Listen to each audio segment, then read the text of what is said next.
here to discuss about the indigenous tourism value chain and the prospect of local tourism.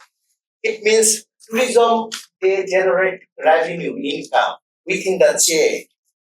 Means people staying within the accommodation, going to eat food within the restaurants. So actually how the poor people are getting net benefit in the context of indigenous. We took a case study, Vancouver as a British Columbia, because we have observed and we have analyzed Vancouver, British Columbia as a destination has not been promoted in the context of indigenous tourism. My name is Thomas Gomez, and my student, Sakniti Valdez. So she is finishing her undergraduate Bachelor of Hospitality Management degree by end of September. And this project actually part of her thesis, research project. We have completed first phase. We conducted extensive literature review related with the topic. And the second phase, until end of June, we are going to collect primary data. So then we are going to combine mixed method. Now I will hand it over to Sakniti to talk more about our topic. Sakniti, please. Thank you, Dr. Thomas. So good afternoon. One of the main topics that we're going to discuss today is about Indigenous tourism. And like maybe you already know, Indigenous tourism is not only about contributing to the economic resilience, but also it's about protecting the culture. It's about authenticity. And we can see that this type of Indigenous tourism that has been more and more, I don't want to say popular, but maybe it has been implementing more tourism activities related with that during the last years. And we can see that applying in the case here on Vancouver, British Columbia. And however, despite of its growth, the introduction of Indigenous tourism into the tourism value chain and the traditional framework of what it is, the tourism sector, has been largely underexplored. And that's why we are here for. We are to discover a little bit of the gap that is missing on the academic research. And basically, I want to say that this is especially true because when we analyze the objectives of the indigenous tourism, it's about local authenticity, it's about unique cultural values like protecting the cultural heritage, it's about sharing the benefits with the community. And if we think about the traditional tourism framework, it's about the main objectives. It's about generating economic contributions for the external stakeholders. So here is where proper tourism comes in.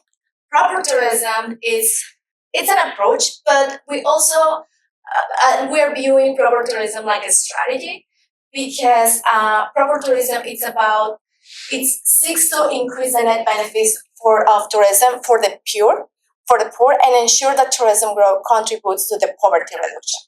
Also, one of the main goals of proper tourism is that the indigenous community is not just a participant, it's also a leader, it's also a decision maker. So when we analyze indigenous tourism through the lens of proper tourism, and we can know how the indigenous tourism initiatives can empower the local communities and can also can empower local communities while also preserving the cultural tradition and the cultural heritage as well. So also, this is established by Ashley Rowe and Goodwin in 2011. And so we're going to say that there's a gap in academic research between indigenous tourism and also the tourism value chain. And now that we have addressed what is the gap, now how are we going to assess this research? So the main objective is to develop a conceptual framework that captures the indigenization of the tourism value chain and assess its implications for proper tourism in Vancouver, British Columbia.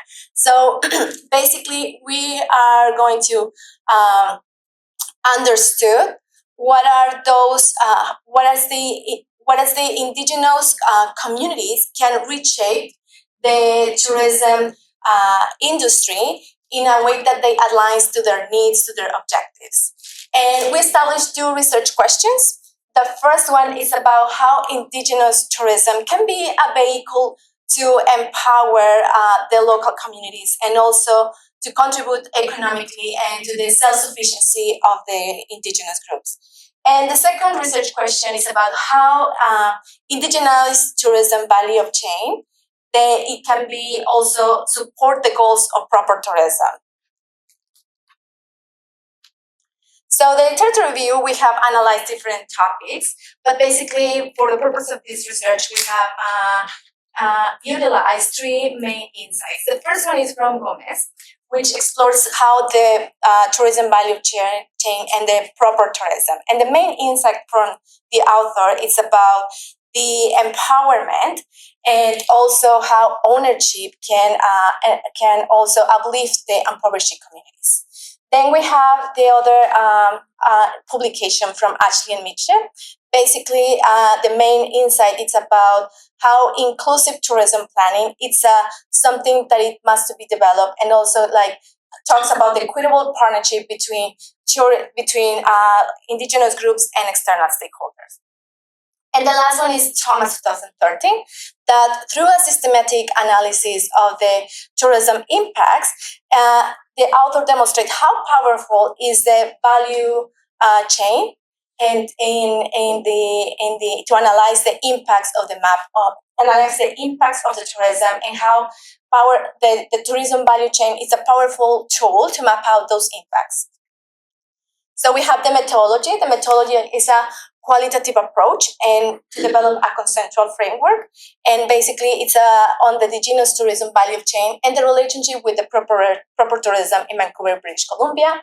We utilized a theoretical methodological analysis to review and synthesize all the academic literature. And like I mentioned before, Vancouver is the chosen research setting, and this is because it has a lot of significant indigenous tourism sector and is still growing for that. So for this study, we utilized a documentary analysis of 25 secondary sources. They were randomly selected, non-biased from published journals, and also have to mention that they were from different disciplines for the non-biased. We used documents from anthropology, economic, also sociology as well. And these documentary sources were published within the last 20 years. For the process to select those documents, we utilize the keywords like indigenous tourism, proper tourism, and tourism value chain as well.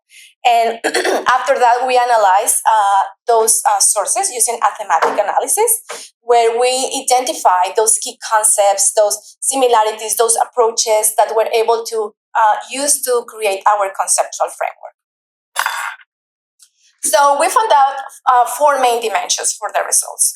The first one is the ownership, which is about how indigenous tourism must control and must own their tourism enterprises.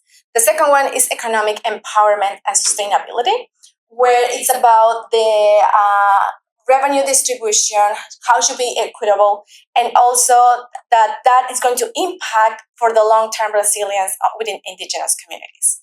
The third one is the cultural preservation and authenticity, that which we know that if we are going to talk about and implement indigenous tourism, this is a must included factor.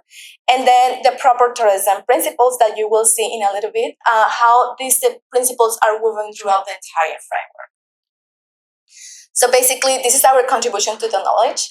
So as I mentioned, it's divided by 4 main dimensions. The first one over here, it's the cultural preservation authenticity, and it's divided by 3 main dimensions: the ethical marketing distribution, authentic experience, and the cultural heritage protection.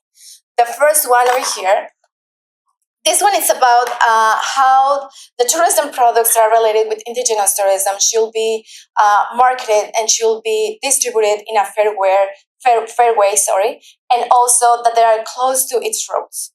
The second one is the authentic experience, and authenticity is something that on Indigenous tourism is taking a lot of importance. And as you know, also like when you try to get a connection of the tourist with the community, it must be authentic experience through the storytelling.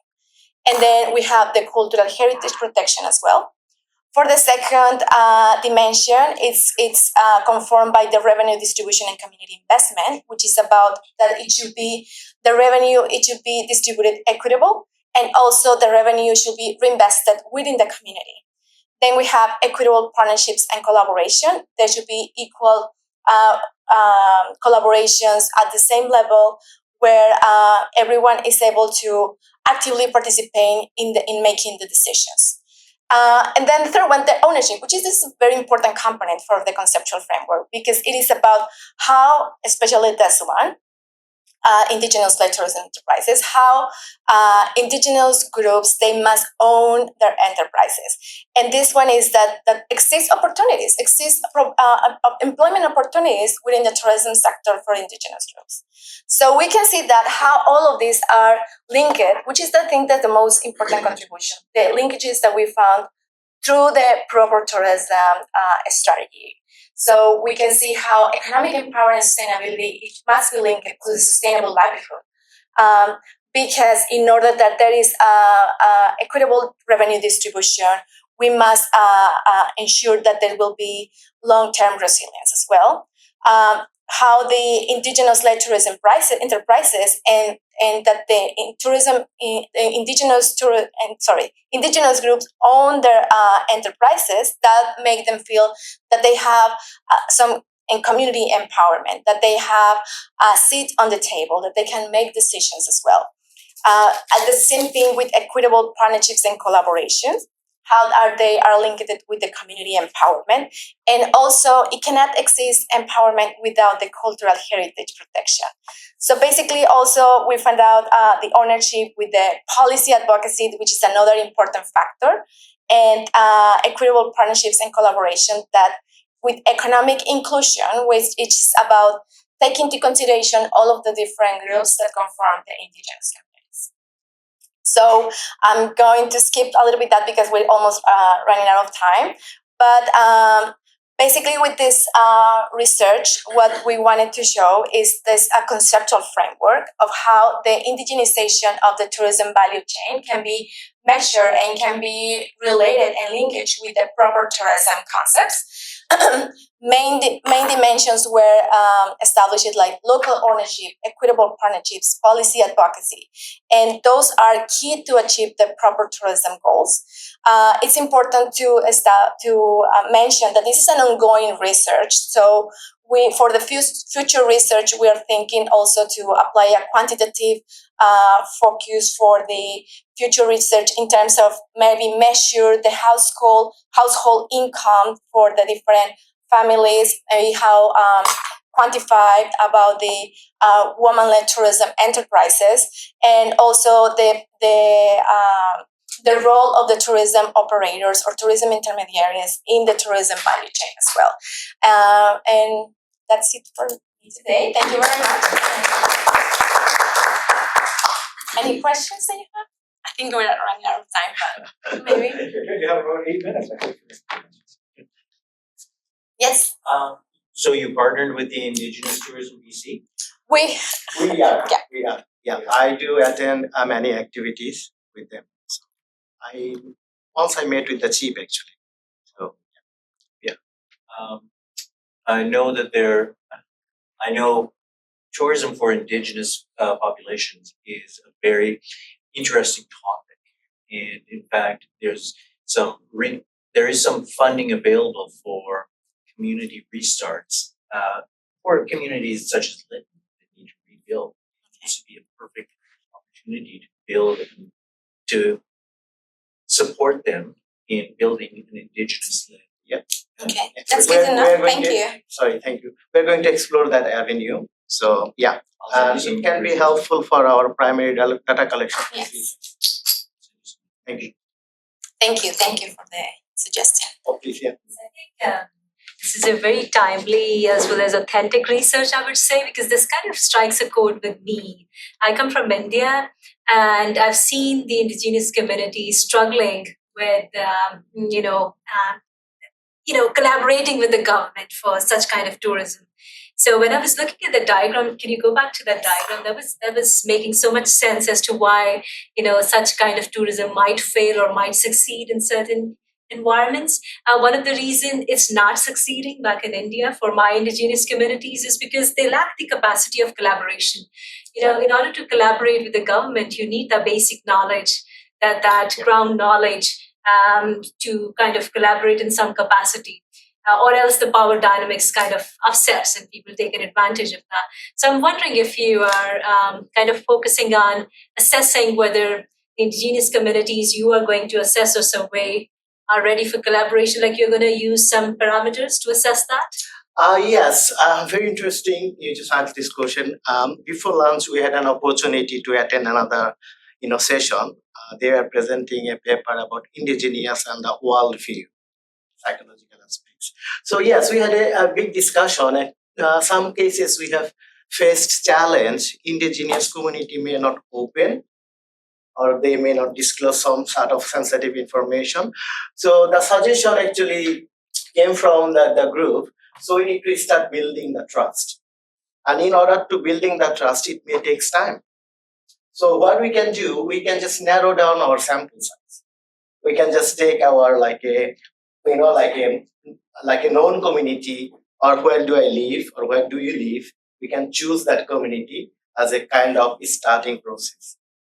We have that plan. At the same time, we need to make sure so we can manage our timeline, because as an undergraduate student, she needs to finish her project by end of June. So we may need to take very small size of samples, but then we need to finish the project up. That's gentle of you. That's a very gentle approach. Thank you. Yeah, please. Yeah. I guess one place to start, I don't know if you've done this already, but talking to the cities, because usually they have Indigenous consultants in most cities in the Lower Mainland, for example. Right. They might have one in Lytton or other places, and then you can maybe do snowballing from there. Yeah, we can take snowballing approach or convenience technique, but we are pretty sure we are going to do ad hoc basis, because we cannot finish everything. Right, absolutely. So we have to just make sure so we can just include all that kind of variables under our sample size. So then we'll stop some point. And I wanted to say, it's a great diagram, a very, very good presentation. Thank you. I studied martial arts related tourism in Okinawa, so that's a 95% Indigenous population in Okinawa, although they're essentially a colony of Japan. So this applies very nicely to that. Yeah, another interesting point actually came from us. Most cases we have observed that the researcher, they wanted to identify like economic aspects. And we are just taking different indicators from sustainability, economic environment, empowerment, and how that indicators are support our poor growth. And I think one interesting thing about this, the reason why it would apply to my research, in Okinawa, they're not recognized as Indigenous peoples. They've tried, but for political reasons, they cannot be recognized. But this doesn't highlight identity, Indigenous identity, in the way that most Indigenous related research tends to do. So I think that this is actually a real strength in this case. Like, obviously you have the cultural heritage protection as part of this. Oh yes, but it's a very big. Yeah, it has the flexibility like to be applied to other regions, not only to British Columbia, but the ones that are about the local ownership and also with the equitable partnerships. That's the flexibility of this framework. And it's really looking as a independently functioning community and society, it's basically a nation sort of perspective on this. So I think that's a great strength too. Thank you so much. We should value another presenter.